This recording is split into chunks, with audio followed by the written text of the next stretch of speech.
Drink के बाद में वो सब उसका मैनेज्ड है, कंट्रोल है, तभी वो कंपल्सिव कहलाएगा। ठीक है, ये होता है अल्कोहलिज्म। Alcoholism acute. अब ये एक्यूट और क्रोनिक क्या हो गया भाई? एक्यूट ये हो गया अभी अभी ब्रेकअप हुआ था, हफ्ता भर से ही पीना शुरू किया है, पहले कभी नहीं पीता था, अभी बस पिया हूं तब तक है तो ठीक है, ये अल्कोहलिज्म एक्यूट है। अभी रिजल्ट आया था, गवर्नमेंट वैकेंसी निकली थी, मैं सिलेक्ट नहीं हुआ, उसके बाद में ये कर लिया कि ठीक है जी मैं तो, ये एक्यूट है। Recent aconite, belladonna, opium are the medicines. अगर ये नहीं है तो नेक्स्ट वाला क्या है? डिलीरियम ट्रेमेंसिस। डिलीरियम ट्रेमेंसिस, इसको समझो, बड़ा अच्छा रूब्रिक है। Delirium tremens a severe life threatening complication of alcohol withdrawal. हल्का नहीं है ये, ध्यान से समझना है इसको। डिलीरियम ट्रेमेंसिस जो है ना, ये लाइफ थ्रेटनिंग कॉम्प्लिकेशन है अल्कोहलिज्म की, यानी कि विथड्रॉवल ऑफ अल्कोहल की। अल्कोहलिज्म अलग है, विथड्रॉवल अलग है। ठीक है, अल्कोहलिक विथड्रॉवल की कॉम्प्लिकेशन है ये long term heavy alcohol consume जो लोग कर देंगे और सडनली स्टॉप कर देंगे और रिमार्केबली इनटेक कम कर दिया, तब भी जो कुछ हो जाता है, ये होता है डिलीरियम ट्रेमेंसिस। मैं क्लियर करूंगा, अभी आगे चलते हैं। कब होता है ये अल्कोहल नहीं लेने के, मतलब यूज टू लेता था और नहीं लेगा 48 to 96 hours after last drink, इसके इफेक्ट्स जो है ना ये शुरू हो जाते हैं, और कभी कभी वो 1 हफ्ता 10 दिन के बाद भी होते हैं। होता क्या है पेशेंट को एक्यूट डिलीरियम होगा। एक्यूट डिलीरियम अपन जानते हैं ना, पागलपन जैसा, बहुत ज्यादा एक्यूट डिलीरियम है। और ऑटोनोमिक हाइपर एक्टिविटी। ऑटोनोमिक का मतलब हो गया वो अपने आप में ही हाइपर एक्टिव है, कुछ स्टिमुलस नहीं मिला उसको, तो ऑटोनोमिक हाइपर एक्टिविटी है पेशेंट को। मेंटल सिम्टम्स उसमें डेवलप हो जाते हैं, पेशेंट को कंफ्यूजन हो जाएगा, डिसओरिएंटेशन हो जाएगा, दिन रात का पता नहीं है, शाम सुबह का पता नहीं है, पूर्व पश्चिम का पता नहीं है, मेरा घर है आपका घर है पता नहीं है, ये होती है डिसओरिएंटेशन। बहुत ज्यादा कंफ्यूज है पेशेंट, बहुत ज्यादा एजिटेटेड और रेस्टलेस है। रेस्टलेस का मतलब बेचैनी, जो अपन ऊपर पढ़ के आया ना, वैसी सी रेस्टलेसनेस, बहुत ज्यादा बेचैनी है पेशेंट को। विजुअल हेलुसिनेशंस, पेशेंट्स एनिमल्स देख रहा है, ये आ गया मेरे सामने, ये है मेरे सामने, चिड़िया उड़ रही है, ये एनिमल्स जा रहे हैं, डॉग दिख रहा है, ऊंट दिख रहा है, ये इंसेक्ट्स का या एनिमल्स का उसको आभास हो रहा है, लेकिन है नहीं वहां पे कुछ भी, ये हेलुसिनेशन हो गया। पेशेंट को फियर है, एंजाइटी है, पैरानॉइड आइडियाज आ रहे हैं, ऐसा लग रहा है कि कुछ हो रहा है, मेरे बारे में बात कर रहे हैं, लग रहा है कि मुझे कुछ उठा के ले जाएंगे, कुछ मतलब जो है नहीं अस्तित्व में, वो पेशेंट को फील होना पैरानॉइड आइडियाज कहलाते हैं। ये जो ऑटोनोमिक साइंस है ना, इनको और समझ लो क्या क्या होते हैं। ट्रेमर्स होंगे, पेशेंट को स्वेटिंग हो जाएगा, पल्स रेट बहुत तेज हो जाएगी, ब्लड प्रेशर बढ़ जाएगा, पेशेंट को फीवर भी हो सकता है, ये साइंस हो जाएंगे। और न्यूरोलॉजिकली पेशेंट को सीजर तक हो सकता है। ठीक है, नींद नहीं आएगी पेशेंट को, रिफ्लेक्सेस बहुत एक्यूट हो जाएंगे। ये ना बहुत डेंजरस होता है, अगर ज्यादा देर तक रह गया तो गड़बड़ हो जाएगा। पेशेंट जब बहुत सालों तक ड्रिंक करने के बाद में ये स्टेज में आता है, नहीं ड्रिंक करता है, तब होता है ये। ठीक है, और पेशेंट की उम्र ज्यादा है, लिवर की इश्यूज हैं, इलेक्ट्रोलाइट इम्बैलेंस है, और उसकी सेहत बेकार है, माल न्यूट्रिटेड अगर है ना, तो बहुत रिस्की हो जाता है ये। पेशेंट जो है ना वो मर भी जाते हैं, इससे ध्यान रखने की जरूरत है। तो हर पेशेंट को हल्का समझ के यूं ट्रीटमेंट दे देना ठीक नहीं रहता है, तो खास करके इस तरह के पेशेंट को हॉस्पिटलाइज ही किए जाना चाहिए। पेशेंट की हार्ट रेट गड़बड़ हो जाती है, पेशेंट जो है ना वो जिसको बोलते हैं ना डिसरिदमिया में चला जाता है, पेशेंट डिहाइड्रेटेड भी हो सकता है, पेशेंट को सांस में दिक्कत हो सकती है, न्यूमोनिया हो सकता है, इस तरह की कॉम्प्लिकेशन हो जाती है। ठीक है, तो हिस्ट्री से पता चल गया कि पेशेंट को ये सब, उसने ड्रिंक करता था और अब बंद की है, और डिपेंडेंट था उसके, और अभी वो विड्रॉ हो चुका है। पेशेंट को अगर मैग्नीशियम पोटेशियम वगैरह देखेंगे, लिवर फंक्शन टेस्ट देखेंगे, तो उसमें एबनॉर्मलिटीज आ जाएगी। तो हमने बड़ा ही ध्यान से मैनेज करना है। हमारे पास बहुत अच्छी दवाइयां हैं, स्ट्रामोनियम है, हाइसाइमस है, बेलाडोना, नेक्सोमिका, ओपियम, ये दवाइयां हैं इसके अंदर। तो क्या हुआ, डिलीरियम ट्रेमेंसिस एल्कोहलिक विथड्रावल, डिलीरियम्स और ऑटोनोमिक हाइपर एक्टिविटी, जो स्वेटिंग और ये सब बताए थे, ये तरह की कॉम्बिनेशन जब होती है, ये एक तरह की मेडिकल इमरजेंसी हो गई, इसको कहते हैं delirium tremens. Next is alcoholism later. Later alcoholism के बाद कुछ भी हो, इसीलिए यहाँ पे नेक्स्ट ओमिका वो दवाई है। एल्कोहलिज्म लेटर रिकरेंट, एक बार छोड़ा फिर शुरू किया, फिर छोड़ा फिर शुरू किया, ये अल्कोहलिज्म की जो रिकरेंसी अगर आ जाएगी, छोड़ के वापस पीने वाले जो लोग होते हैं, ये उनका रूब्रिक है। Next is alive. Alive means जीवित, जिंदा। Alive sensation as if something in, किसी एक ऑर्गन में, मेनली तो चेस्ट और एब्डोमेन ही हो गया, और तो कहीं कैविटी नहीं है ना, वहां पे सिर में भी फील हो सकता है, वहां पे कुछ जिंदा है, जीवित चल रहा है, जीवित है, मूव कर रहा है, तब हम इस रूब्रिक को यूज करेंगे। जो कॉमनली अपन जानते हैं ना, वो है ना फिटस मूविंग वाला, ये वो वाला रूब्रिक है। तो ओनली फिटस नहीं है, कुछ भी अलाइव जब पेशेंट को फील होगा तब हम इसको यूज कर सकते हैं। तो sensation as if something alive. In means अंदर, सिर के अंदर, गले के अंदर, चेस्ट के अंदर, एब्डोमेन के अंदर कुछ अलाइव है, कुछ मूव कर रहा है, इस रूब्रिक को यूज करेंगे। Alive walls, floors etcetera on, दीवारों पे, फ्लोर पे कुछ अलाइव है, तब ये रूब्रिक हो गया। Next is all gone sensation, empty, no medicine, छोड़ो। Alone when aggravate, company ambulate में देखेंगे। Alternate days on aggravate, alternate days on aggravate. ये अल्टरनेट क्या हुआ? अल्टरनेट हुआ अकरिंग और सक्सीडिंग बाय टर्न्स। अल्टरनेट में एक बार ये, एक बार ये, ठीक है। अल्टरनेट डेज, अल्टरनेट वीक्स हम जानते हैं ना, तो ये क्या होता है?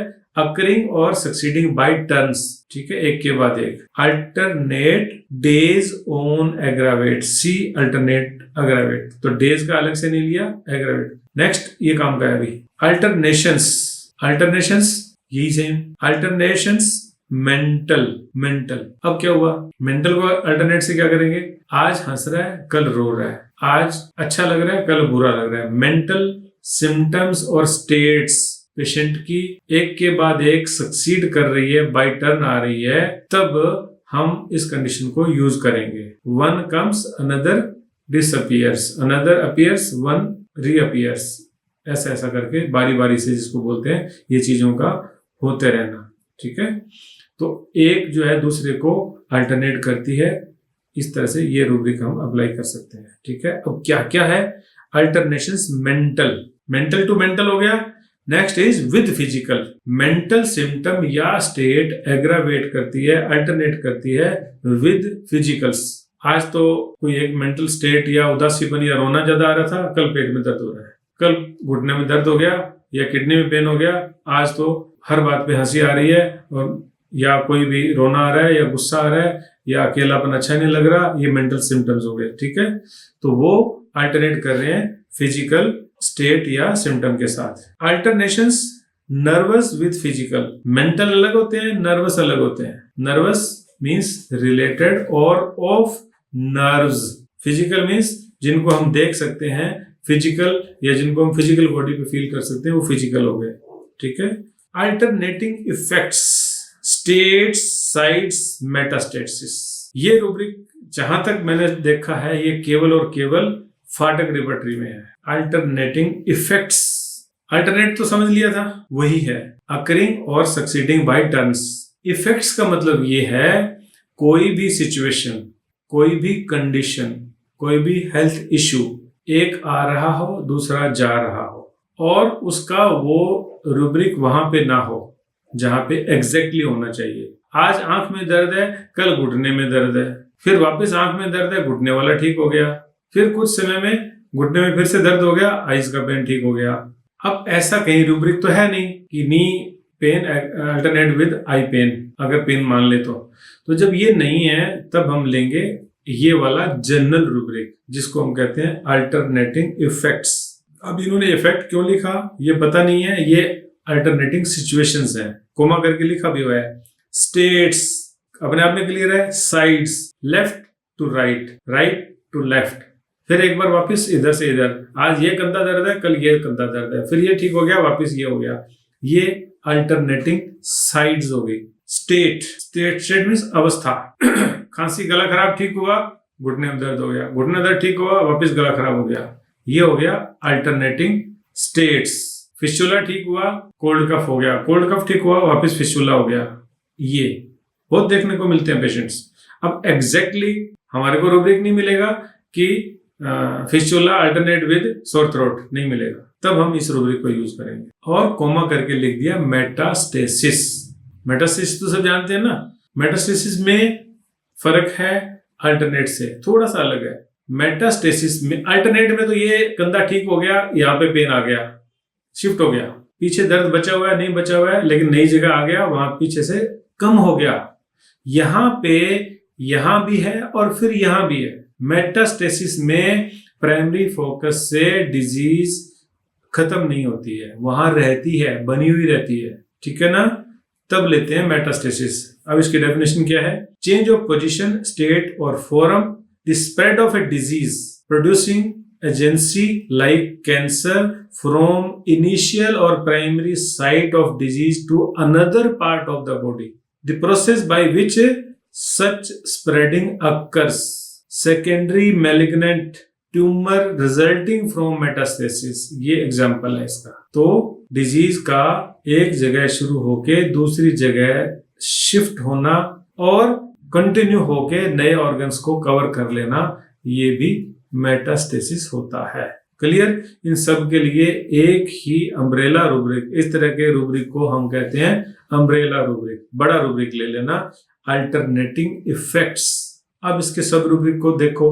कॉन्ट्राडिक्टरी, अल्टरनेटिंग इफेक्ट्स कॉन्ट्राडिक्टरी है, तो इस तरह का अल्टरनेट होने वाला, लेकिन कॉन्ट्राडिक्टरी। कॉन्ट्राडिक्टरी का मतलब क्या हुआ? अपोजिट, बिल्कुल उल्टा। रो रहा है और अब हंस रहा है, रो रहा है, चुप हो गया, उदास हो गया, चलो सिमिलर चीजें हैं, लेकिन हंस रहा है।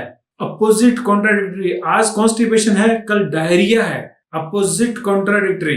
कॉन्स्टिपेशन और डायरिया अपोजिट एंड कॉन्ट्राडिक्टरी, ऐसा कैसे हो गया? ठीक है। इग्निशिया नेट्रिमुर पल्साटिला, ये काम की दवाइयां हैं। बहुत बार ऐसे पेशेंट अपने को मिलते हैं जो कि ये बताते हैं, ठीक है। डाइजेस्टिव एंड स्किन, जो मैं कह रहा था ना, इनका तो कहीं कहीं रूब्रिक मिल जाए। आज डाइजेशन खराब है, कल स्किन खराब है, स्किन ठीक हो गई, वापस डाइजेशन खराब हो गया। Digestive and skin, graphites is the medicine. Rapidly, बहुत जल्दी, एकदम फटाफट, अभी ये, crocus is the medicine. Reaction want of with, reaction want of with, ये क्या होता है? वांट का मतलब होता है चाहना, लेकिन वांट ऑफ जब लग जाएगा तब उसको नहीं चाहिए, तो रिएक्शन हो ही नहीं रहा है। क्या नहीं हो रहा है? दवाइयां काम नहीं कर रही है, या पेशेंट रिस्पॉन्ड नहीं कर रहा है, पेशेंट को उससे तकलीफ ही नहीं है।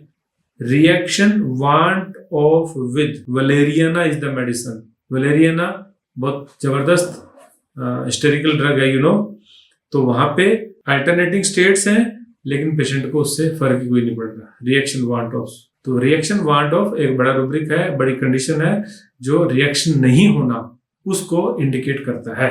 तो मेटास्टेसिस को समझ गए और आपने अल्टरनेटिंग इफेक्ट्स को भी समझ लिया है। Next is amaurosis, vision paralysis of optic nerve. Amaurosis is loss of vision है, वीकनेस ऑफ विजन है, ठीक है, विदाउट एपरेंट कॉज, या फिर यहाँ डायरेक्टली लिखा हुआ है कि paralysis of optic nerve. Next is ambition, loss of. Loss of तो जानते हैं, नहीं है, गायब हो गया, लॉस हो गया, लेकिन एम्बिशन किसको कहते हैं? एम्बिशन कहते हैं something that you very much want of to have or do. Hindi में कहेंगे महत्वाकांक्षा। स्ट्रॉन्ग डिजायर है सक्सेस होने की, पावर लेने की, पैसे की, एनर्जी की, ये होता है एम्बिशन। एम्बिशन और एम्बिशन लॉस ऑफ। एम्बिशन को समझ लिया ना? Something that you very much want to have or do. बहुत उत्कृष्ट इच्छा थी, महत्वाकांक्षा थी, मुझे प्रिंसिपल बनना था, मुझे ये कलेक्टर बनना था, मैं बहुत मेहनत किया, महत्वाकांक्षा है, बहुत जबरदस्त डिजायर है कामयाब होने की, अमीर होने की, मैंने सोचा था इसके साथ जिंदगी बिताऊंगा, अफेयर हुआ, मैरिज हुई, लेकिन लॉस ऑफ एम्बिशन, लॉस हो गया, एम्बिशन चला गया। कारण क्या हुआ? हमारा काम नहीं है। लॉस का मतलब होता है स्टेट अब वो एग्जिस्ट नहीं कर रही है, state which no longer exist, having something or not so much as before. उतना इच्छा थी अब नहीं है, उतना महत्वाकांक्षा थी अब नहीं है, उसकी लॉस हो जाना, महत्वाकांक्षा खत्म हो जाना, ये हो गया ambition loss of. Medicine agnus cast and causticum. Ambition loss of के बाद में है ambition disappointed from, ambition disappointed from, तो क्या बन गया? Disappointed from ambition, loss of. समझ गए? महत्वाकांक्षा से डिसअपॉइंटेड, निराश हो जाना। हमने बोला था 2:15 बजे क्लास होने वाली है, हमने वेट करी, 3 बज गए, क्लास नहीं हुई, हमारा दिन खराब हो गया, हम परेशान हो गए, डिसअपॉइंटेड हो गए। ये जो डिसअपॉइंटमेंट है, हमने बड़े सपने लिए थे, आज बड़ा कुछ सीखेंगे, आज ये होगा, आज वो होगा, और निराशा हो जाए, तब जो स्टेट आएगी दैट इज नक्सवोमी का स्टेट, यानी कि डिसअपॉइंटेड फ्रॉम एम्बिशन। डिसअपॉइंटमेंट को थोड़ा सा और समझ लेते हैं। ये डिसअपॉइंटमेंट बहुत ज्यादा बार यूज होने वाला एक है ना, अपने आजकल बहुत जो होता है ना लोगों के, क्या बोलते हैं, अफेयर से जब ये क्या बोलते हैं ब्रेकअप हो जाना, ठीक है, कोई दोस्त पे भरोसा किया था, फिर उससे अपने को निराशा हो जाना, उसको डिसअपॉइंटेड कहते हैं। इसको समझ लो। यहाँ क्या हो गया? Disappointed means feeling of dissatisfaction है, हम डिससेटिस्फाई हुए हैं, ठीक है। That follows the failure of expectations और होप्स, उम्मीदों के और एक्सपेक्टेशंस के फेल्योर की वजह से होने वाली फीलिंग को डिसअपॉइंटमेंट कहते हैं, ठीक है। डिसअपॉइंटेड, अपॉइंट हुआ और डिस हो गया। जैसे मान लो आपको अपॉइंट कर दिया कि आप एमओ, ये अपॉइंटमेंट है, और आपको कल कहते हैं जी आप तो जाओ घर, आप तो कुछ भी नहीं हो, तो ये डिसअपॉइंटमेंट है। अपॉइंटमेंट वहां पे नियुक्ति, और वहां से निकाला जाना इज डिसअपॉइंटमेंट। डिसअपॉइंटमेंट के साथ मिलता जुलता एक वर्ड है जिसको बोलते हैं रिग्रेट, यानी कि पछतावा। पछतावा क्या होता है? जो रिग्रेट है ना, वो होता है खुद के डिसीजन पर। मैंने इस आदमी पे भरोसा किया, मेरी गलती है, मुझे बोला था इससे शादी मत कर, अफेयर मत कर, ठीक नहीं है ये होता है regret. Regret focus primarily on the person's choice that contributed to poor outcome. मेरा फैसला गलत था, इसलिए पुअर आउटकम हुई, इस बात का रिग्रेट है उसका, ठीक है। लेकिन जो डिसअपॉइंटमेंट है ना, वो केवल अपॉइंटमेंट है, केवल आउटकम है। जो आउटकम है ना, उसका रिजल्ट ठीक नहीं हुआ, उसने कुछ ज्यादा सपने नहीं लिए हुए थे, तब जो होता है वो है डिसअपॉइंटमेंट। वहां पे ये कॉज है नहीं है, पता नहीं है, ठीक है। It is a source of psychological stress. The study of disappointment, it's cause, impact and other degree to which individual decision are motivated by desire to avoid it is a focus in the field of decision analysis। तो जब decision लेने की प्रक्रिया को analysis किया, तो जो decision नहीं ले पाना या रोंग लेना रिग्रेट हो गया। तो disappointment is along with regret. Disappointment में रिग्रेट भी हो सकता है। One of two primary emotions involved in decision making। दोनों के दोनों डिसीजन मेकिंग के प्रोसेस का एक हिस्सा है। तो डिसअपॉइंटमेंट को समझ गया आप, ये रिग्रेट से डिफरेंट है। डिसअपॉइंटेड पर्सन को रिग्रेट भी हो सकता है, और अकेला डिसअपॉइंटमेंट भी हो सकती है। जहां अपने आप को ब्लेम करें, जहां अपने आप को कोसें, जहां अपने गलती को माने, वो रिग्रेट। और जब उसके बिना ये कुछ हो रहा है तो वो है डिसअपॉइंटमेंट। Next is amorous. क्या जानते हो अमोरस के बारे में? Amorous, amative, erotic, lascivious. Amorous को समझेंगे, और ये श्योर है कि आज अभी मैं जो बता रहा हूं इसके बाद आपका कंसेप्ट बहुत क्लियर हो जाएगा, और अभी अगर रॉन्ग बना होगा तो सही भी हो जाएगा। अमोरस मीन्स फीलिंग और showing strong sexual attraction, romantic love or desire, often involving passion and affections, like amorous glance amorous adventures originating from the Latin word love, amor, ठीक है, वहां से ये वर्ड आया है, ठीक है। जो सेक्सुअल डिजायर है ना, ये नेचुरल बायोलॉजिकल इंस्टिंक्ट है। इसका होना, पाया जाना, ये खास कैसे हो सकता है? इसका जीरो होना मतलब है जनरेशंस का खत्म हो जाना, एक्सटिंग्विश हो जाएगी मानवता, मानव जाति, ना जाने क्या क्या बोलेंगे, जो भी स्पीसीज है वो खत्म हो जाएगी अगर ये नहीं है तो फिर अमोरस क्या होगा? कब लेंगे ये रूब्रिक? अमोरस जो वर्ड है ना, ये एक नेचुरल डिस्पोजिशन है। अब फिर अलग क्या हो गया, यही तो समझने की जरूरत है। कब इस वर्ड को एज ए रूब्रिक अपन लेंगे?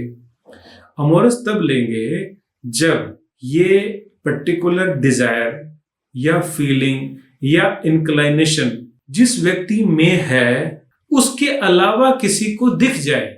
सभी के अंदर बैलेंस स्टेट के अंदर है, जब जो जहां इसकी जरूरत है वहां है, और लेकिन जब यूं कहते हैं ना रोम रोम से फूट के निकल रही है कोई चीज, तब वो अमोरस है। यानी कि उसकी फीलिंग जो है वो बाहर दिख रही है, उसकी एक्टिविटी से, उसके देखने के, बात करने के, स्माइल के, चाल ढाल से, कोई भी तरीके से जब ये शो हो रहा है तब ये वर्ड यूज किया जाएगा अमोरस। होता है, आप जानते हो, सभी ने इसको फील किया हुआ है। लोगों के एक्टिविटी से, चाल ढाल, नक्शे क्या बोलते हैं, जो भी स्पीच के और आंखों के और ये स्माइल के, इनके सब के तरीकों से फील हो जाता है कि ये कुछ ज्यादा नहीं है। वो जो ज्यादा नहीं है ना, वो अमोरस है। अब सवाल ये उठता है कि हम इसको यूज कैसे करेंगे। यानी कि हिंदी में अगर हम बात करें तो ये जो कामुक व्यवहार है उसको हम कैसे तो अंडरस्टैंड करेंगे और कैसे यूज करेंगे। सिंपलेस्ट चीज, मैं इसको बड़ा यूज करता हूं। उम्र 65 साल 70 साल, बालों को जो कलर करके रखते हैं अमोरस लोग होते हैं। जरूरत नहीं है ना उस चीज की, आप बाल जैसे हैं तो वैसे दिखने दो, क्यों अपनी उम्र को कम दिखा रहे हो? ज्यादा ही जो लीपा पोती करके, मेकअप करके जो लोग रहते हैं, इतने की जरूरत नहीं है। आप सिंपल क्यों नहीं रह सकते हो? नॉर्मल क्यों नहीं रह सकते हो? जो है वो दिख जाएगा। क्या हो जाएगा दिख जाने से कि आपका कलर कैसा है, आपका नैन नक्श कैसे है, क्या हो जाएगा इस बात से? लेकिन जो लीपा पोती ज्यादा करके रखते हैं, ज्यादा करके, बैलेंस स्टेट है नो प्रॉब्लम, जो ज्यादा करते हैं दैट इज अमोरस। नहीं होती है उतने की, जो जिसको अपन फूहड़ता कह देते हैं ना, ये है अमोरस। ऐसे स्लीव कटर, ये वो जो ड्रामे करते हैं, क्या जरूरत है इस बात की भाई? क्या करना चाह रहे हो? ये वो करना चाह रहे हैं। These are those peoples. वहां ये कोई कहेगा नहीं आपको कि आई एम अमोरस। आपको ऑब्जर्व करना है, और बड़ा आसानी से ऑब्जर्व होता है। आंखों से ऑब्जर्व हो जाएगा, बोलने के तरीके से ऑब्जर्व होगा, उसके कपड़ों से ऑब्जर्व हो जाएगा। जो बहुत तड़क भड़क वाले, भड़कीले कपड़े पहनने वाले लोग हैं, चाहे मेल हो फीमेल हो, जो उनके गेस्चर पोस्चर ऐसे हो, जो बहुत ज्यादा जवान दिखने की कोशिश करते हो, ये वो लोग अमोरस होते हैं। पीछे इसके यही है और कुछ है ही नहीं। उनको उनकी रिक्वायरमेंट कंप्लीट फुलफिल हो या नहीं हो, लेकिन मोटिव यही है, दे दो इसमें से दवाई उठा करके। Amorous, amative and erotic. Clear हो गया? तीनों एक ही रूब्रिक है। एमेटिव भी यही होता है और इरेटिक भी यही होता है, इरोटिक। लसीवियस, लसीवियस एक वर्ड है जहां पे अपने अंगों का प्रदर्शन करना। ठीक है, मैं ज्यादा नहीं बोल पाऊंगा, मेरे बस की नहीं है ये बोलना, जिस तरह से लोग करते हैं ना अपने जो भी, ठीक है, वो जो प्रदर्शित करना कि आई एम हैविंग सच सच ये, तो वो जो करते हैं वो है लसीवियस। स्पेशली जेनेटल्स को शो करना, अपने जो भी बॉडी पार्ट्स इस तरह के जो सेंसिटिव माने जाते हैं उनको शो करना। ठीक है ना?